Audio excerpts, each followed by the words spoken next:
pelo teu Espírito que, juntamente com tua palavra, comunica a nós o poder da tua palavra. Suplicamos, ó Deus, que pela assistência do teu Santo Espírito, pela graça que o Senhor tem para com a tua igreja, que o Senhor continue a falar ao nosso coração. Falar poderosamente. Palavras de libertação, de salvação. Abrindo os nossos ouvidos. Tirando o empecilho da língua. Para que possamos adorar-te em espírito e em verdade. Eu sou o teu servo mais uma vez, para que o Senhor, a despeito das limitações, abençoe a igreja. É a tua igreja que tu amas, comprada pelo teu sangue. Atende com graça, Senhor, e opera em nosso meio. Assim oramos e suplicamos o teu favor em nome de Jesus. Amém. Congregação do Senhor Jesus Cristo, muitos anos antes do Senhor Jesus sequer tocar ou ver esse homem, Isaías já profetizou que no tempo do Messias ele haveria de abrir os olhos dos cegos e de desimpedir o ouvido dos surdos. Os coxos saltarão como servos, e a língua dos mudos cantará. Essa profecia, de fato, meus irmãos, se cumpriu literalmente durante o ministério do Senhor Jesus Cristo. Quando ele veio na força do Espírito Santo, de fato, ele abriu os olhos dos cegos, desimpediu o ouvido dos surdos, os coxos saltaram como servos, e os mudos cantaram em louvor ao Senhor. E aqui em Marcos 7 nós temos o Senhor Jesus Cristo mais uma vez cumprindo literalmente essa profecia, curando o homem surdo de nascença e cego, mudo, gago, que tinha um impedimento na sua língua. Ele não conseguia se comunicar de forma inteligível e apenas pronunciava palavras que não eram compreendidas. Um gago. Meus irmãos, o milagre do Senhor Jesus Cristo, porém, com respeito àquele homem, não foi apenas para o benefício particular daquele homem, apenas para libertá-lo de uma aflição ou de uma enfermidade, de uma dificuldade que ele tinha na sua própria vida, porém, ele o faz, como sempre, para nos ensinar verdades espirituais. É assim que devemos ler e compreender os milagres do Senhor Jesus Cristo, não apenas esse, mas todos eles. Ele o fez não apenas para libertar homens e mulheres de mazelas ou dificuldades que elas passavam com respeito às dificuldades dessa vida, mas para revelar verdades espirituais que têm correlação direta com a nossa realidade física, com as nossas mazelas e dificuldades físicas. E para revelar que de fato ele é o Filho do homem que tem poder para perdoar pecados. E aqui, meus irmãos, o Senhor curando esse homem do seu impedimento de ouvir e de falar, o Senhor estava falando daquilo que ele pode fazer e daquilo que de fato ele faz espiritualmente com respeito à nossa capacidade de ouvir as coisas de Deus e de proclamar os louvores do Senhor. Talvez o Senhor Jesus Cristo tinha em mente os seus próprios discípulos, que no próprio contexto o Senhor já havia repreendido pela dificuldade deles de compreender as coisas do Senhor. Em Marcos, no capítulo 6, no verso 52, o Senhor fala para os seus discípulos, diante de um milagre, ele fala, porque não haviam compreendido o milagre dos pães, antes o seu coração estava endurecido.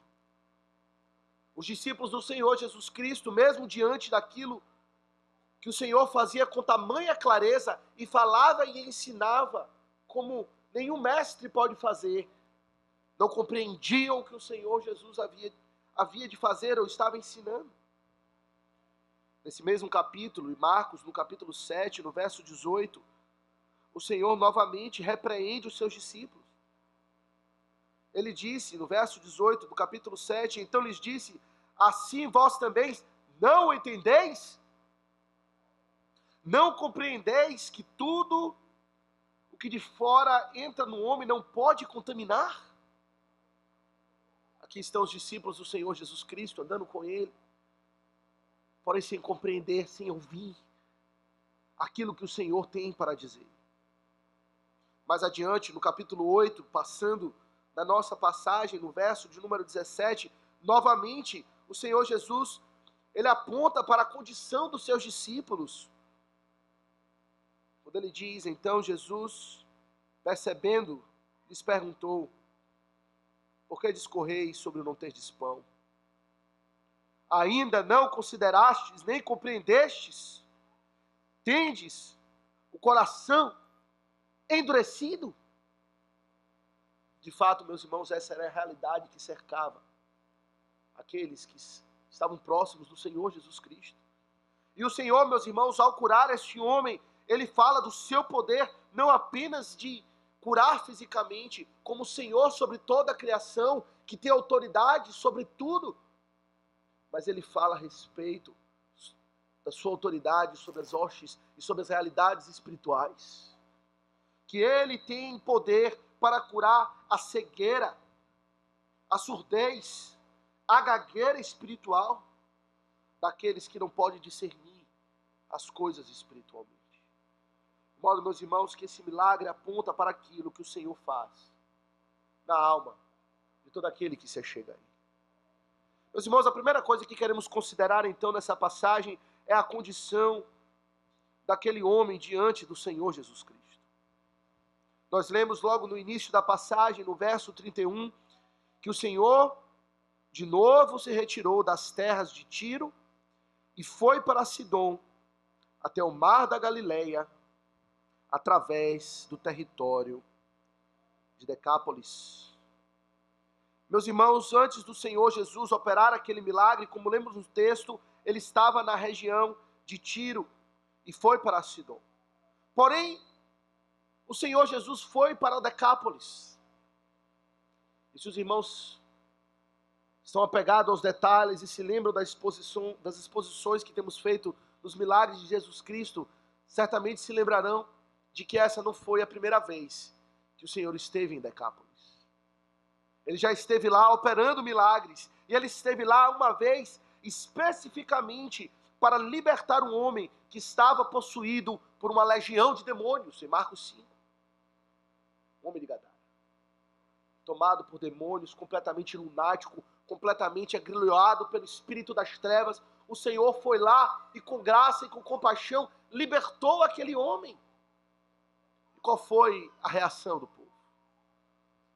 Pediram para que o Senhor Jesus Cristo se retirasse do meio deles, por conta de um problema com a manada de porcos que se lançou despinhadeiro abaixo. Os homens daquela região, da região de Decápolis, pediram, suplicaram para que Cristo os abandonasse, deixasse, não toleravam a presença de Cristo ali. Porém, meus irmãos, o Senhor voltou. Mesmo tendo sido implorado e ouvido a insistência do povo para que ele não estivesse ali, para que ele fosse embora, aprove ao Senhor Jesus Cristo voltar para aquela região. E meus irmãos, apenas isso, apenas observar que o Senhor trabalha com pessoas insistentes, de coração duro, de coração impenitente, que falam para Cristo, saia de nós, e Ele volta, já aponta para nós a disposição de graça e de misericórdia do Senhor. De trabalhar com corações impenitentes, duros, que o rejeitam, que dizem nada quero com o Senhor. Mas aqui está o Senhor Jesus Cristo. E a situação, meus irmãos, agora era um pouco diferente. O povo agora, ao invés de implorar que Cristo se retirasse, de forma surpreendente, o povo traz um surdo e um gago para o Senhor Jesus Cristo, para que Ele impusesse as suas mãos, tivesse misericórdia do homem, e então o libertasse da sua aflição. tiveram que morder a língua de forma irônica diante daquele homem que era gago. Pediram para que se retirasse, mas o Senhor voltou e eles reconheceram de fato: não há esperança senão em Jesus Cristo. E o Senhor deu uma segunda chance. E de fato o Senhor, meus irmãos, trabalhou com a vida daquele homem, e a vida daquele homem, meus irmãos, era de uma situação terrível, triste. Era um homem surdo, diz o texto, e gago. Ele não poderia falar, e certamente a sua gagueira está relacionada com sua surdez. Muitos que têm problema na fala o têm porque não podem ouvir. Uma habilidade está relacionada a outra, porque não podem ouvir, não conseguem compreender, não sabem como as palavras devem ser formadas, e então apenas o que pode se pronunciar são sons indistintos, ele apenas gesticula sons, mas não pode se comunicar. E, meus irmãos, é preciso compreender que a condição daquele homem era terrível. Hoje, com o avanço da ciência e da educação e da tecnologia, pessoas nessa condição, elas podem se comunicar. Hoje existe a linguagem de sinais, Libras, né? Uma pessoa surda e muda, ela pode se comunicar e compreender as coisas e ter uma comunhão com as pessoas. Hoje mesmo eu estava falando com um dos irmãos e imagino um dia onde podemos ter aqui um intérprete de Libras, que possa fazer sinais e comunicar o sermão para aqueles que não podem ouvir a palavra de Deus, para que ouçam a palavra de Deus. Porém, naquele tempo, meus irmãos, nada dessas coisas estavam ao alcance de pessoas como essa. Não ouvir e não falar é virtualmente não ter comunhão com ninguém. É não poder ouvir o que elas falam, nem expressar aquilo que está no seu coração. Uma das marcas da humanidade, da condição e da dignidade do homem é a habilidade de se comunicar com linguagem. Isso nos distingue dos animais, e aquele homem não poderia fazer isso. Ele não tinha linguagem falada, nem a linguagem dos sinais, e ele estava, então, para todos os efeitos, isolado da sociedade. Poderíamos dizer que ele era um prisioneiro do silêncio, em que não poderia ouvir e nem falar, e nem se expressar. E que condição terrível. E, meus irmãos, isso não diz respeito à condição espiritual do homem, da sua condição diante da revelação de Deus. Que cena triste para Jesus Cristo, aquele que é o Verbo de Deus, aquele que escolheu se comunicar por palavras diante daquele que não pode nada ouvir e nem falar. Meus irmãos, essa é a nossa condição espiritual. Ainda que compreendemos as palavras distintamente, possamos articulá-las com erudição e com habilidade, espiritualmente o homem nada pode compreender como os discípulos do Senhor Jesus Cristo.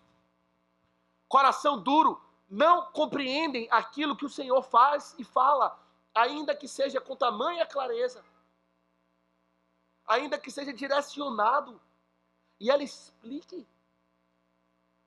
O homem não pode discernir aquilo que o Senhor fala. O discurso é indistinto. O que se fala, como dizemos coloquialmente, não fala coisa com coisa espiritualmente.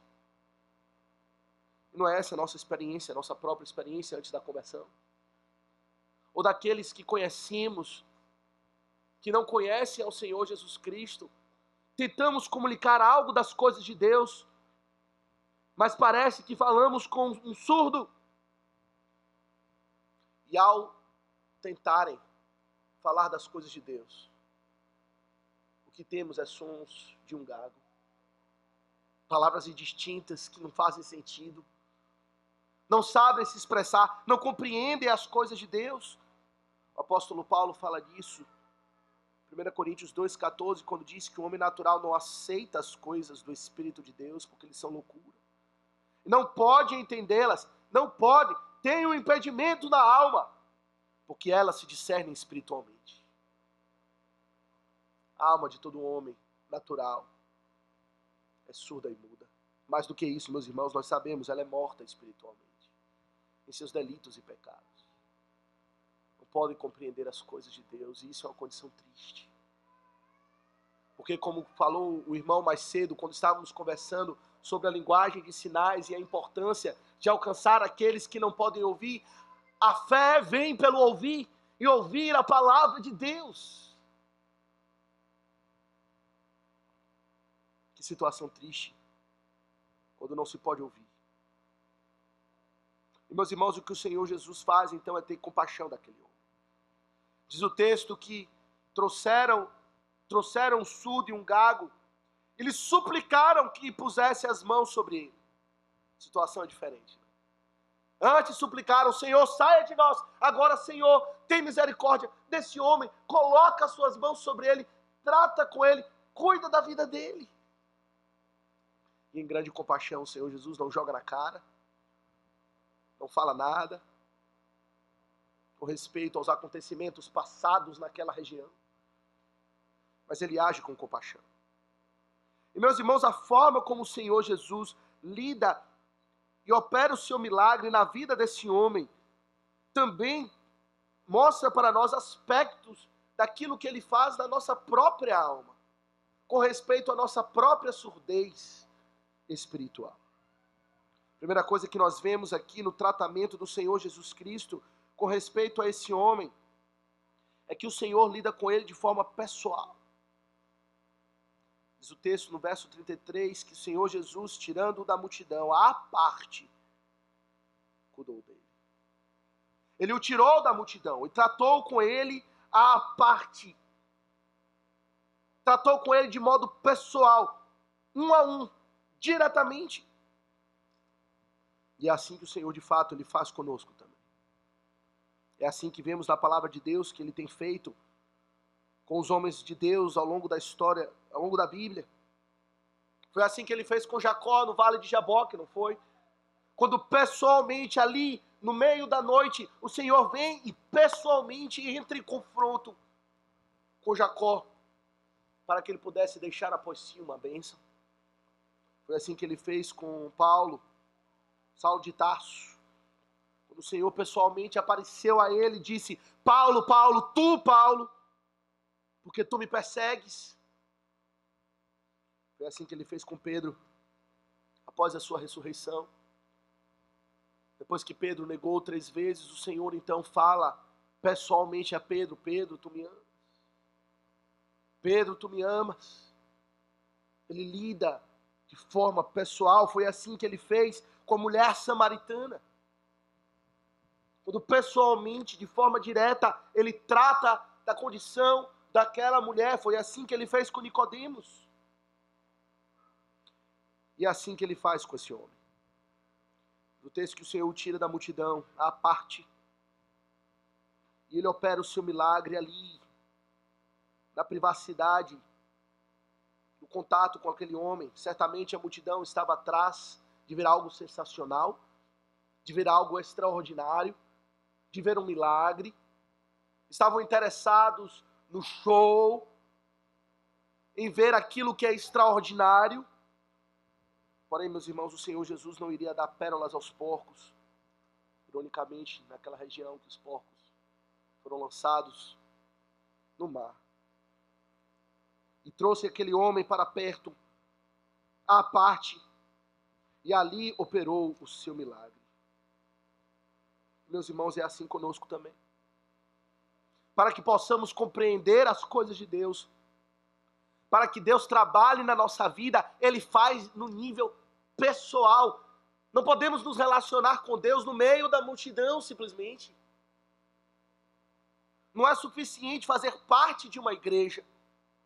Não é suficiente fazer parte de uma família cristã. E pense você, e não pense você, que você pode ser levado pelo grupo.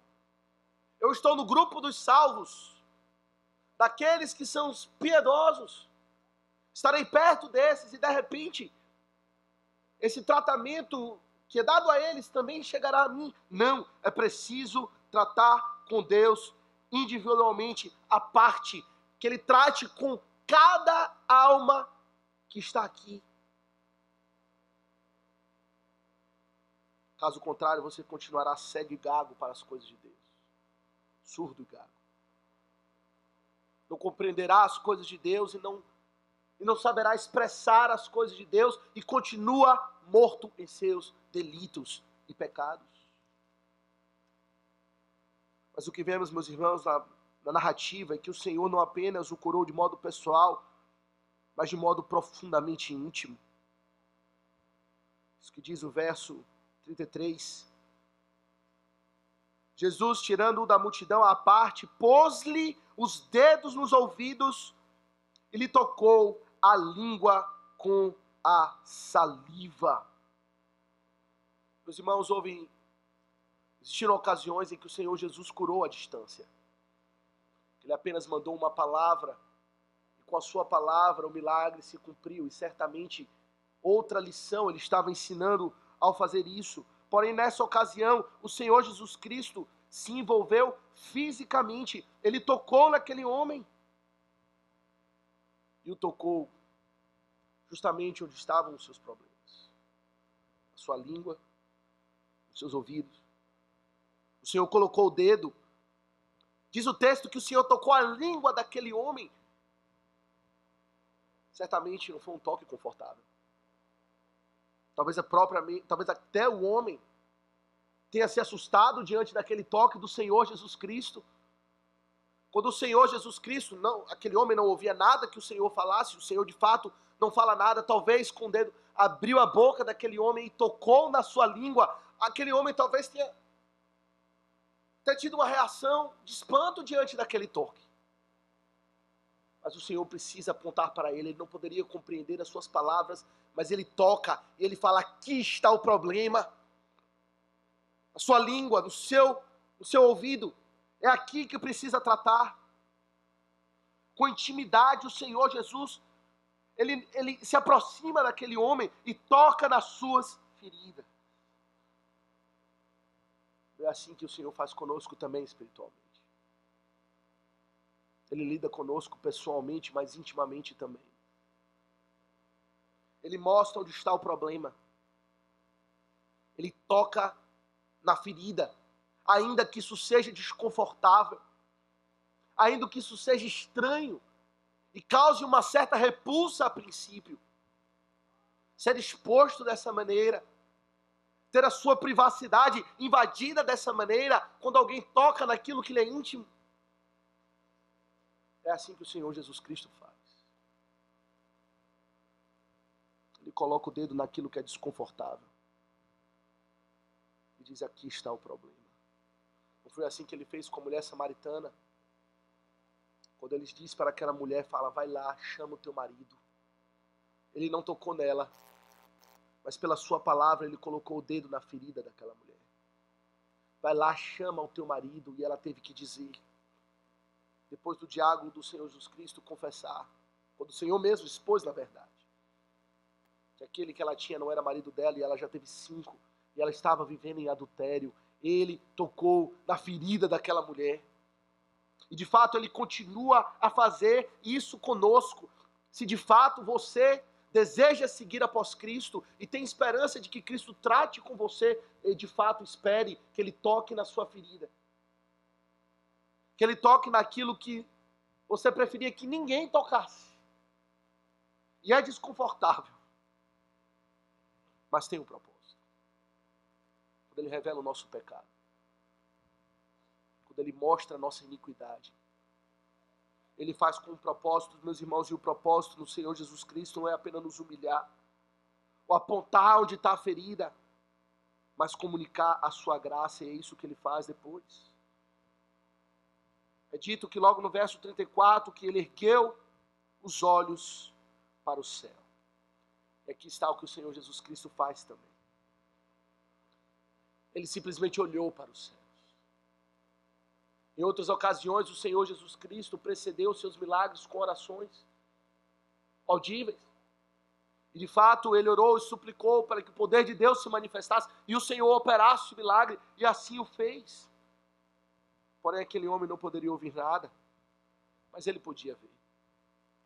Ele poderia olhar e observar o Senhor Jesus Cristo, e o Senhor Jesus Cristo, com o seu olhar, ele ele dirige a atenção daquele homem para o alto, e ele olha para os céus, para o trono de Deus, para olhar, o nosso socorro vem do Senhor. Talvez a última coisa que aquele homem viu antes de ter o seu impedimento curado, foi Jesus Cristo olhando para os céus, olhando para o Pai. E aquele homem talvez por instinto olhou também para cima, e aguardou a bondade do Senhor. Meus irmãos, é isso que o Senhor Jesus nos ensina. É do alto que vem toda boa dádiva e todo dom perfeito. É de Deus que virá o nosso socorro. É de Deus que virá o milagre da salvação. É Deus quem pode tirar o impedimento da nossa língua, dos nossos ouvidos, para que possamos compreender as coisas de Deus e falar das coisas de Deus, erguendo os olhos aos céus. De lá virá o nosso socorro, como cantamos no Salmo 20. O nosso socorro está no nome do Senhor, daquele que fez os céus e a terra. Ele é a nossa vitória. Não temos esperança em nada mais senão em Deus. E o Senhor comunica isso para aquele homem. Porém, o Senhor, meus irmãos, também, o Senhor Jesus também trabalhou com simpatia, em quarto lugar, com aquele homem. É dito que ele ergueu os olhos aos céus e suspirou. A expressão aqui original quer dizer um som que transmite um certo pesar, uma certa tristeza por aquela condição. Meus irmãos, o Senhor Jesus sabia o que ele estava para fazer. Nada lhe é impossível. Ele estava, de fato, prestes a operar o milagre na vida daquele homem. Mas o Senhor, meus irmãos, diante da condição triste imposta pelo pecado na raça humana, ele suspira. Como dizem o apóstolo Paulo em Romanos 8, 23, com respeito à nossa condição presente, e o aguardo que nós, e a esperança que temos da restauração de todas as coisas, novos céus e nova terra, o apóstolo Paulo diz que nós igualmente gememos em nosso íntimo, e é isso que o Senhor Jesus expressa aqui. Ele geme no seu íntimo, diante da condição terrível daquele homem. De fato, ele continua a fazer. Ele chorou diante da morte de Lázaro, o seu amigo. Ele chorou diante de Israel, incrédula e perversa, e ele diz: eu vim como a galinha ajunta os seus pintinhos, eu vim aqui para salvá-los, para comunicar a misericórdia, e o homem não responde. Ele o faz com simpatia. E por que nós temos tanta indiferença para com Deus? Porque nós temos tanta indiferença para com a nossa própria condição de pecado. Não suspiramos pelos nossos pecados.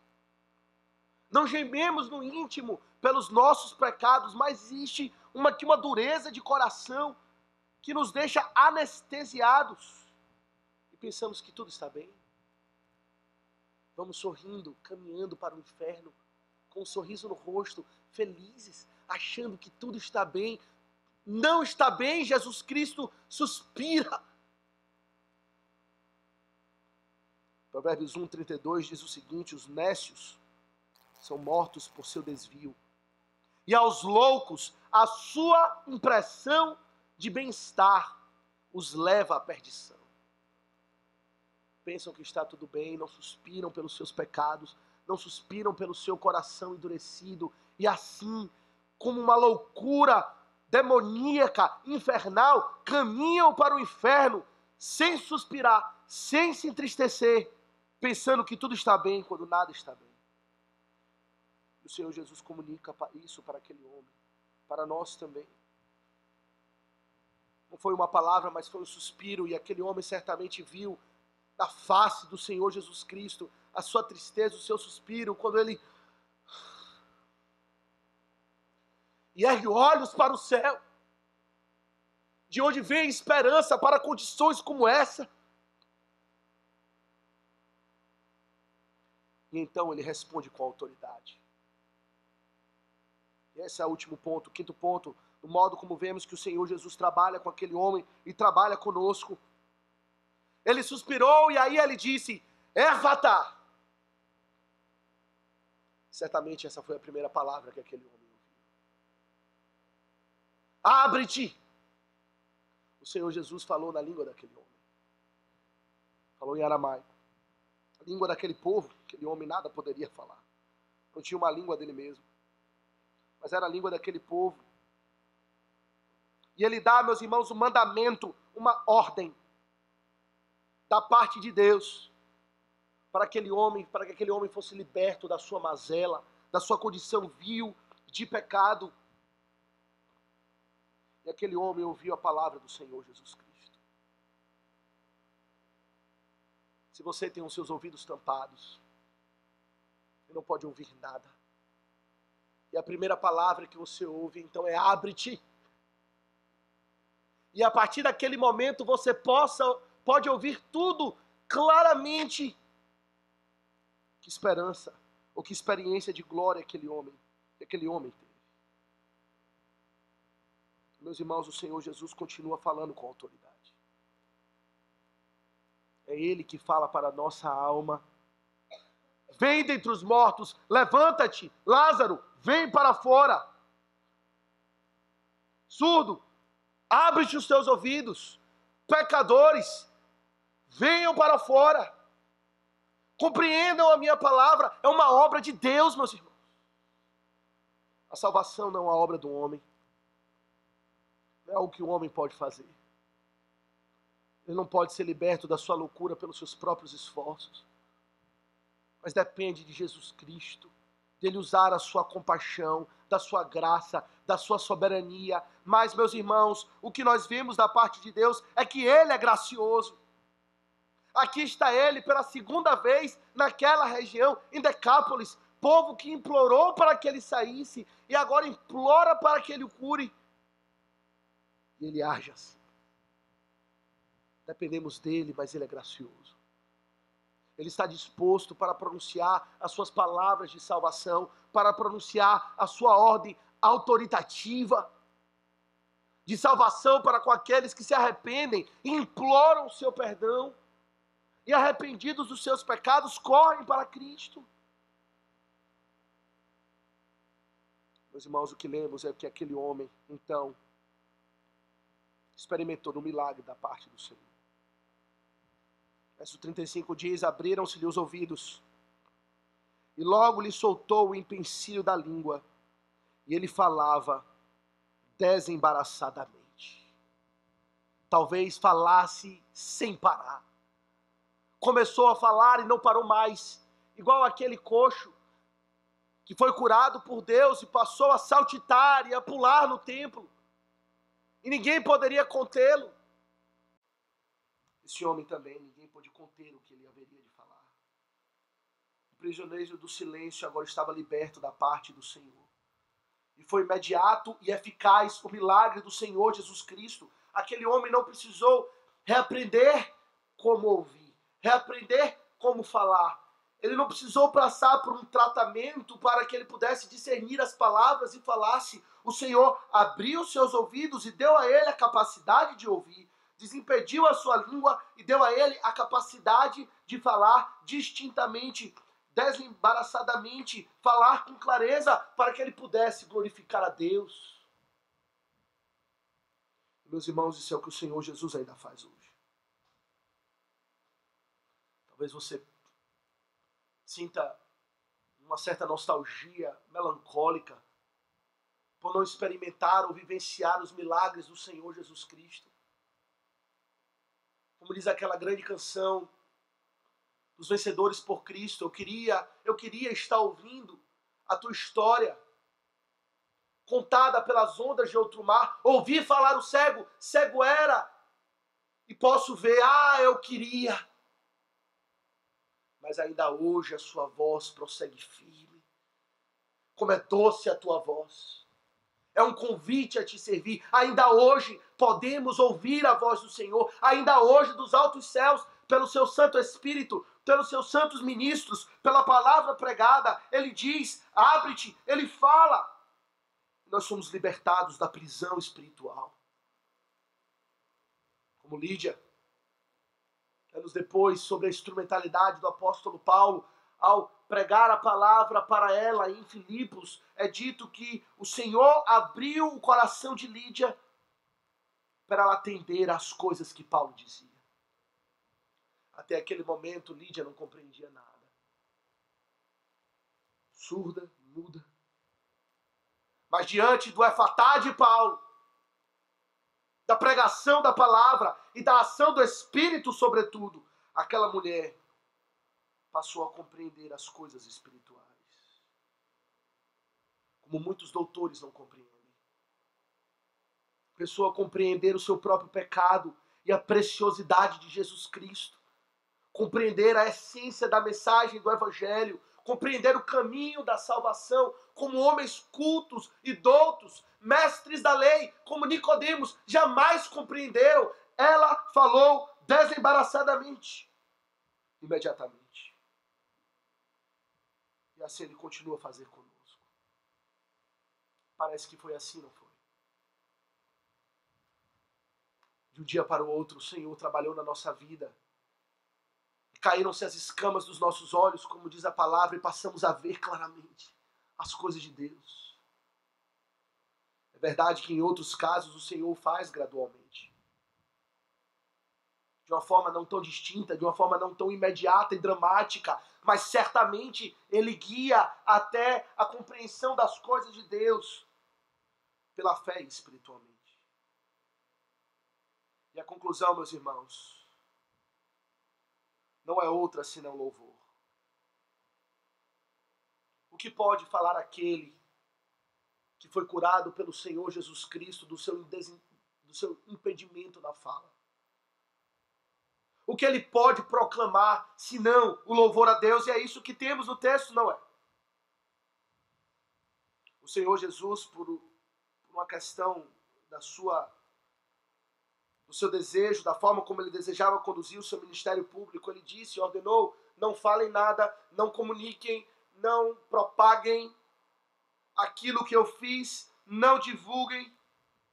E o Senhor Jesus faz isso porque certamente isso dificultaria o próprio ministério do Senhor Jesus Cristo, por conta dos fariseus, dos opositores, haveria de fomentar mais oposição e dificultar que Cristo agisse. Mas, meus irmãos, como segurar o louvor a Jesus Cristo? Como podemos condenar aquele homem que não pôde falar durante toda a sua vida e que agora ele anuncia as maravilhas de Deus? E é isso que lemos no verso 37. Maravilhavam-se sobremaneira, dizendo, tudo ele tem feito esplendidamente bem. Não somente faz ouvir os surdos, como falar os mudos. E quanto mais ele recomendava, tanto mais eles divulgavam. E anunciaram os louvores do Senhor, a sua maravilha, o seu poder, a sua glória, a sua graça, e como tudo ele faz maravilhosamente bem. Você já compreendeu isso? Você já teve essa experiência da parte do Senhor, de Ele ter trabalhado na sua vida de tal maneira que o que lhe leva tão somente é louvar, adorar a Deus e reconhecer quão maravilhosos são os seus feitos para com os filhos dos homens, o quão Ele pode nos tirar do império das trevas e nos transportar para o reino do Filho do seu amor, e nos ajuda não só a compreender as suas coisas, mas também falar, proclamar, adorar e louvar aquele que nos criou e nos redimiu pelo seu próprio sangue. Essa é a experiência de todo aquele que foi transformado e convertido pelo Senhor Jesus Cristo. Pode-se compreender claramente as coisas de Deus. E ele fala de graça. Ele tem a língua de Sião sobre os seus lábios. E ele fala aquilo que glorifica ao Senhor. Eu lhe pergunto como está a condição de sua alma hoje. Você ainda está agrilhoado pelo pecado, escravo das trevas, como diz o Senhor Jesus, filho do maligno, sem compreender as coisas de Deus, Volte-se para Jesus Cristo. Erga os seus olhos aos céus e clame por misericórdia. É dos céus que virá a salvação. Por aquilo que Jesus Cristo fez. E rogue para que Ele pronuncie o seu bendito efatá na sua vida. E Ele abra o seu entendimento, abra a sua mente, transforme a sua alma, para que você possa verdadeiramente compreender as coisas de Deus. E ter esperança, tanto nessa vida quanto no porvir. Glorificado seja o Senhor Jesus Cristo. Porque verdadeiramente, tudo Ele fez, faz e ainda fará esplendidamente bem. Que o Senhor nos abençoe.